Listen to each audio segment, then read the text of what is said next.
opportunity to call upon His Excellency, Sir Keir Starmer, the Prime Minister of the United Kingdom of Great Britain and Northern Ireland. Well, President Ramaphosa, let me start by thanking you for hosting us here, the first G20 on African soil, which is a proud moment for South Africa, but one that, in my view, is long overdue. So let's make this summit count. It's striking, listening to the contributions, that across our different corners of the globe, we're all concerned to achieve the same thing for our citizens: good jobs, lower bills, higher growth, better living standards. And that is what my government is focused on. And we want to work with our partners around the table to make that happen. But there's no doubt the road ahead is tough.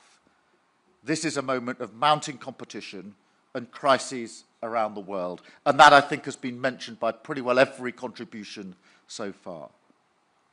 Fragility in the Middle East, rising threats of authoritarianism and fragmentation, as well as Russia's ongoing unjustified war in Ukraine.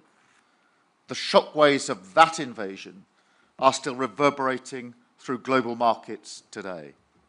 It has hit growth, driven up food and energy prices, and deepened persistent imbalances and instability across the world. With all that in mind, and echoing what others have said, the role of the G20 is critical at this moment. Growth must be a mission for us all to embrace, as the means to improve lives, to fund public services, and to keep our people secure. The G20 has worked together before to fix fundamental problems in the global economy. We need to find ways to play a constructive role again today in the face of the world challenges. And I'd like to see us come together around a 5-point plan for growth that leaves no one behind. First, we do need to tackle global imbalances, like excessive surpluses and deficits, which can disrupt trade flows, sever supply chains, and choke off growth. For deficit countries, that means acting to stop unsustainable borrowing and prioritise the investment and structural reforms that drive up growth. For surplus countries, it means taking action to reduce subsidies and other trade distortions, as well as measures to boost domestic consumption. Second, we should promote open and balanced trade, taking steps to liberalise trade where we can, with new agreements that lower tariffs and barriers and return to the stability and certainty that business needs.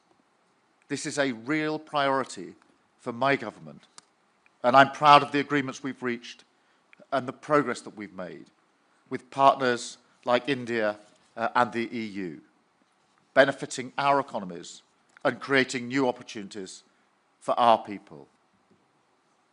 Third, in an era of instability, we need to make our economies more resilient. In the UK, this means an unshakable commitment to fiscal discipline. And it means investing in growth in critical areas like clean energy production. We want to work with partners around the world on this to protect us all from future energy shocks. And we want to act together to secure vital supply chains, including for critical minerals. Fourth, we need to reform the international rules-based system so that it is fit for the modern world.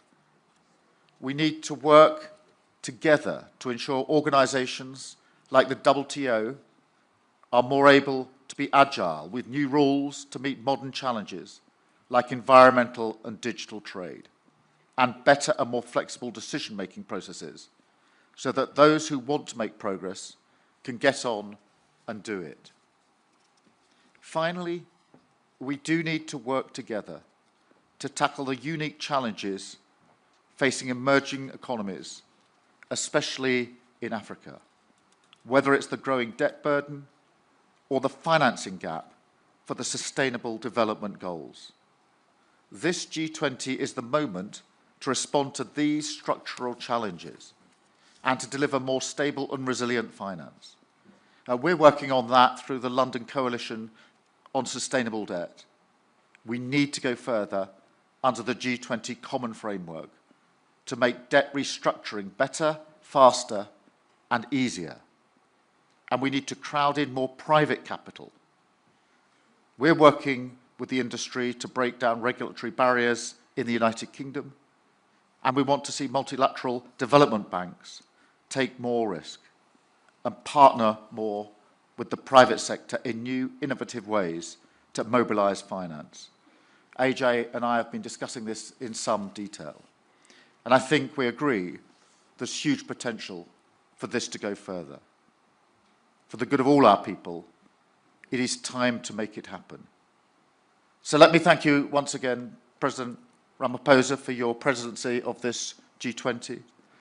I wish the US the best of luck next year in 2026, and I look forward to taking forward the agenda during our presidency in 2027. Thank you.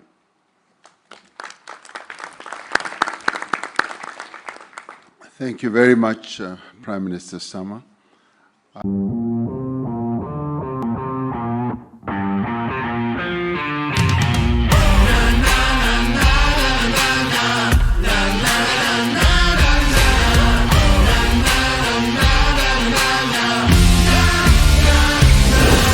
Make informed decisions with comprehensive analysis on the go. Strengthen your portfolio with real-time market updates on the go. Create effective strategies with insightful expert opinions on the go. Grow on the go with CNBC TV18, now streaming live 24/7 on YouTube.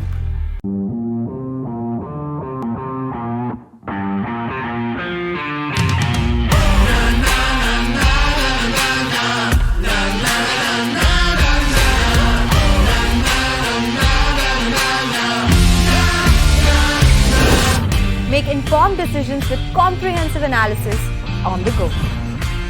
Strengthen your portfolio with real-time market updates on the go. Create effective strategies with insightful expert opinions on the go.